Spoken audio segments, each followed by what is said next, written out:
بسم اللہ الرحمن الرحیم۔ السلام علیکم محترم ناظرین، آج کی اس ویڈیو میں ہم پیش کرنے جا رہے ہیں ایک ایسا واقعہ جس کو سن کر آپ رونے لگیں گے۔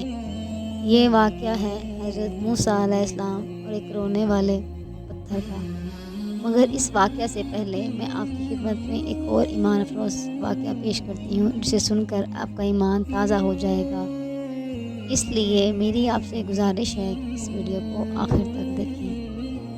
محترم ناظرین، حضرت موسیٰ علیہ السلام کا ایک امتی تھا جو بہت زیادہ غریب تھا۔ کئی روز فاقوں میں گزار دیتا۔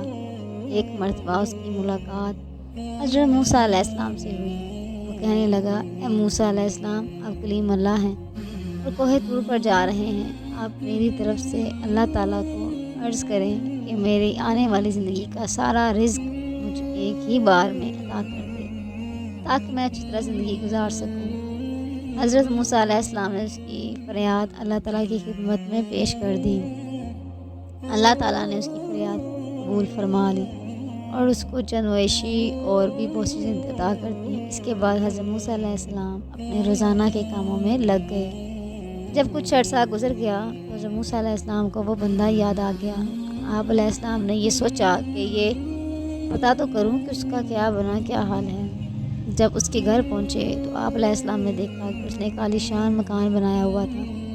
2 سر مہمانوں کا رش لگا ہوا تھا، دسترخوان بچھے ہوئے تھے، طرح طرح کے کھانے لگے ہوئے تھے۔ سب کھا پی رہے تھے اور اللہ کا شکر ادا کر رہے تھے اور مزے اڑا رہے تھے۔ حضرت موسیٰ علیہ السلام نے یہ جب منظر دیکھا تو بہت حیران ہوئے کہ یہ کیا ماجرا ہے۔ کچھ دنوں کے بعد دور پر اللہ سے ملاقات کی تو اللہ پاک سے فرمایا، اے پروردگار، آپ نے اس بندے کو جو رزق دیا تھا وہ تو بہت کم تھا، لیکن آج اس بندے کے پاس کئی زیادہ نعمتیں ہیں۔ یا اللہ، مجھے یہ سمجھنے سے میں قاصر ہوں کہ یہ کیا معاملہ ہے۔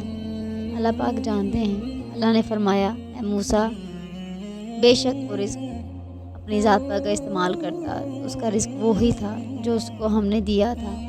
میرے اس بندے نے میرے ساتھ نفع کی تجارت کی ہے۔ حضرت موسیٰ علیہ السلام نے فرمایا، یا اللہ، یہ نفع کی تجارت کیا ہوتی ہے؟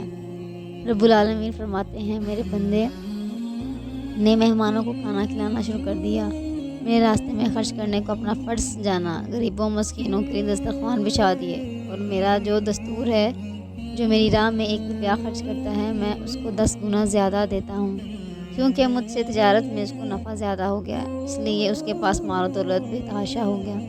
اس لیے دوستو، اللہ پاک کا فرمان ہے، اے میرے بندے، تو میری راہ میں 1 روپیہ خرچ کرے اور میں تجھ کو 10 گنا زیادہ دوں گا۔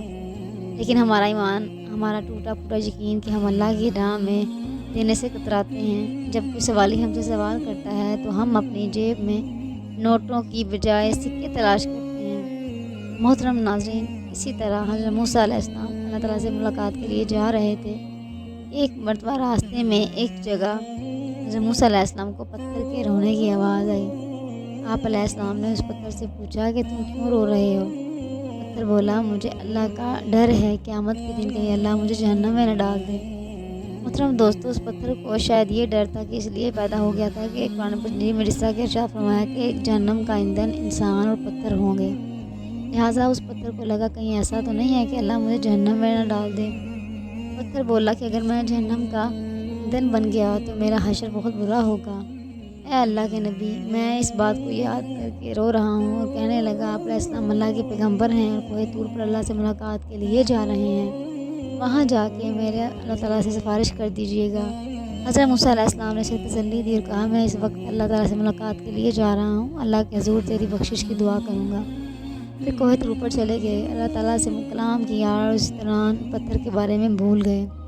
ناظرین کرام، آپ اللہ سبحانہ تعالیٰ کی رحمت دیکھیے، جب حضرت موسیٰ علیہ السلام آنے لگے تو اللہ سبحانہ تعالیٰ نے فرمایا، اے موسیٰ، تم اس پتھر کو بھول گئے، تم نے اس سے سفارش کی کا وعدہ کیا تھا۔ تب حضرت موسیٰ علیہ السلام نے عرض کیا، واقعی میں اس پتھر کے بارے میں بھول گیا تھا، بے شک آپ سب جانتے ہیں۔ اللہ پاک نے فرمایا، جاؤ اس پتھر سے کہہ دو، ہم اس پتھر کی مغفرت کرتے ہیں اور جہنم میں داخل نہیں کریں گے۔ آپ علیہ السلام خوش ہوتے ہوئے واپس آ گئے اور پتھر کو خوشخبری دی اور وہاں سے چلے گئے۔